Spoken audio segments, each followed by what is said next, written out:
જય માતાજી. મિત્રો, એક તુલસીદાસની ચોપાઈ લગભગ છે. ભલો ભલાઈ પે લહી લહી નીચાઈ નીચું.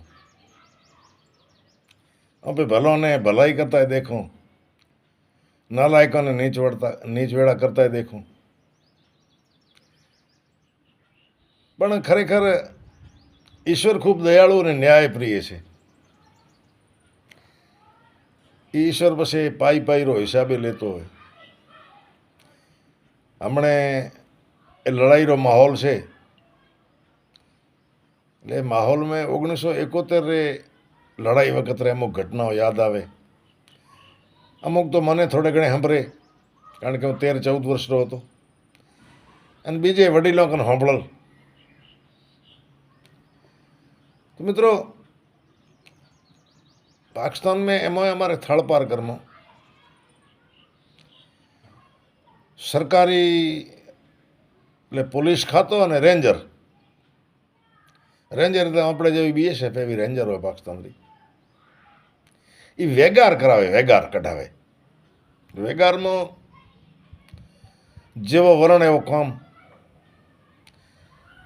હુથારોને તેડે જાય. અમુક એક દી અમારે ગોમરા હોય, બીજે દી બીજે ગોમરા હોય. ખાટલા બનાવવા, ઈંધણે ચીરવે, એ હુથારોના કામ. લોહારો રે, લોહારી કામ હોય. કોઈ કુવાડે બનાવી દેવે ને આ કરવો ને તે કરવો ને એ બધા લોહાર કરી દે. પાખડા રિપેર કરવા, ઊંટોરા ઘોડોરા હંજ છે, આ છે, પટ્ટી લગાડવી. પછી બિચારા કોળી મેઘવાળીઓ કને રસ્તા બોરાવે, સાફ કરાવે. પાકિસ્તાનનો રોડ તો હતા જ નહીં ને ભાઈ પારકરમાં. રસ્તા સાફ કરાવે. બાકી કોઈ ઉજળવણ દરબાર ને એવો બધો અહીંયા ખાવા પીવાની વ્યવસ્થા કરવી. અધિકારી કોઈક ઠાવકો આવતો, પણ ઠાવકા ઓછા, ભોંડા ઘણા આવતા.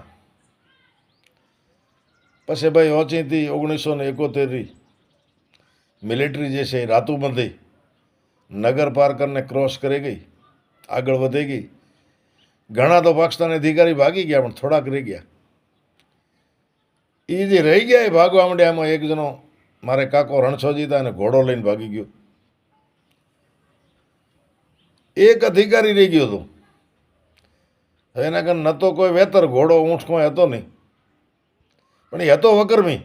એ ભગવાન એને હિસાબ લેવો છે ને. બીજો કોઈ જડી નહીં, ગધેડેમાં ચડીને ભાગ્યો. અને ભારતનો થોણો હતો એ ક્રોસ કરીને આગળ વધી ગયો. પણ હવે પાછળ કોઈ ગધેડા ભૂંક્યા કીથી મારો દીકરો લઈને થોણે આવતો રહ્યો. તે હવાડા અમારા વડીલો બધા ગયા. भारतीय मिलिट्री बुलाया कि इसको जानते पहचानते हो? तई नंग रईस बैठा था, हाथकड़ी नौकर. પછી પૂછ્યો રઈસ કેવો જલાઈ ગયા તો કે ગઢે મૂકે વાપસ ખણી આવ્યો. તે એવો છે ભાઈ, પાઈરો હિસાબ તો લે હો ભાઈ.